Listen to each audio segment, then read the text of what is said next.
Welcome to The Explainer. Look, if you own a smartphone, you've definitely heard all the advice on how to charge it. Fast chargers, slow chargers, battery health, it's a lot. So today we're going to cut through all that noise and find out what's actually true. So first up, is fast charging actually killing your battery? You've heard the warnings, right? Use a slow charger overnight. Fast charging is bad for your battery. But is there any real hard evidence to back that up? Let's see. And then there's that classic rule, the one that's kind of a pain to follow, the 30 to 80% rule. You know, trying to keep your battery in that perfect little window. But does all that effort actually make a difference? We're going to find out. And finally, does a worn-out battery actually slow down your phone? We're going to get to the bottom of whether that old battery is the real reason your phone feels so sluggish and figure out exactly when it's time to get a new one. So, to get to the truth, one creator launched this just epic, independent experiment. We're talking 40 different phones. And this wasn't just some quick test either. This was a massive, long-term quest for some real answers. So check this out. They built this super sophisticated automated rig. A custom app would drain each phone's battery, tell a relay to start charging, juice it back up, and then tell the relay to stop. And get this, they repeated that cycle 500 times. That's basically simulating a year and a half of use in just over 6 months. Pretty wild. And they tested every variable. You can see here they set up multiple groups for both iPhones and Androids. They were comparing fast charging versus slow charging, full cycles versus those partial 30 to 80% cycles. They even had a control group of phones that they just left alone to see what effect time itself had. All right, so after 167 days and 500 full charge cycles, what did the data actually show? Well, the results are pretty fascinating, and honestly, they might just change the way you charge your phone forever. Okay, let's dive in. This is the big one, right? The question we all have. After 500 cycles, what was the difference in battery loss between fast and slow charging? I think we all expect fast charging to do way more damage, but the difference was, well, surprisingly small. Let's take a look at the iPhone results first. The slow charging group, they lost 11.8% of their battery capacity. The fast charging group lost 12.3%. I mean, you can see it right there on the chart. That is a tiny, tiny difference. Just 0.5%.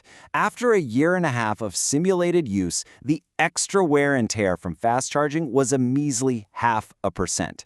That's a difference you would absolutely never, ever notice in real life. And these findings were pretty much the same across the board. Get this, on the Android phones, the fast charging group actually lost a tiny bit less capacity. And that whole 30 to 80% rule, yeah, it helped, but only by a couple of percentage points. Oh, and leaving phones plugged in at 100% for a whole week, it showed zero change in capacity. It's pretty clear that our modern phones are just really smart about managing their batteries. So the big takeaway from all this is, honestly, it's pretty liberating. It means you can stop worrying. The best way to charge your phone is just however you like. Seriously, don't waste your mental energy trying to save a tiny, unnoticeable sliver of battery life. Okay, so now we know that battery wear is going to happen no matter what. But when it does happen, what does that actually mean for you day to day? How does it really impact your experience using your phone?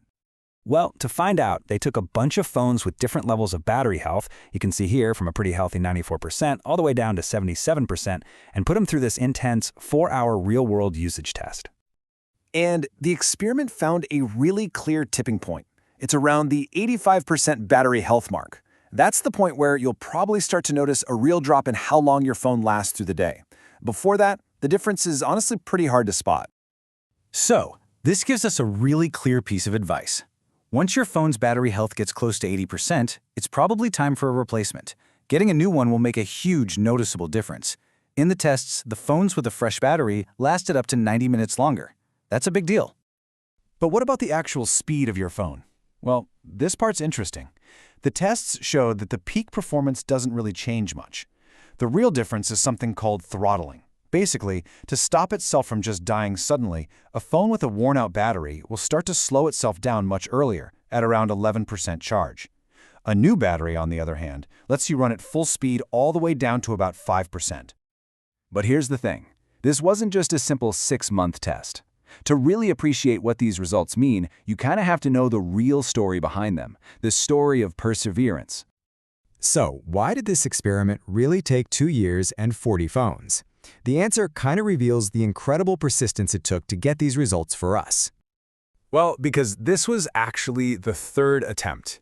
The first try, way back in 2020, was all done by hand, and the results were just all over the place. Then a second attempt with robotic arms and more phones also failed. Phones broke, software crashed. It took almost 2 years of trial and error to finally build a system that worked and could give us the real story. So what drives someone to go through all of that? Well, for the creator, it all came back to a personal memory. The anxiety they felt with their very first smartphone. You know that feeling of meticulously waiting for it to hit 20% to charge it, and then unplugging it at exactly 100%. They did it because that phone was so important. It was their window to the world. And that really gets to the heart of this whole project. All that anxious care didn't really help the phone's hardware, but it had a real emotional cost for the person using it. So the whole point of this 2-year-long effort was to hopefully help people replace that battery anxiety with the freedom to just use the tools we all rely on every day. And all of this leaves us with one last thought to chew on. This huge experiment busted some of the biggest myths about our smartphones. So it makes you wonder, what other tech rules do we all follow without even knowing if they're true? And how many of them are just wasting our time and energy?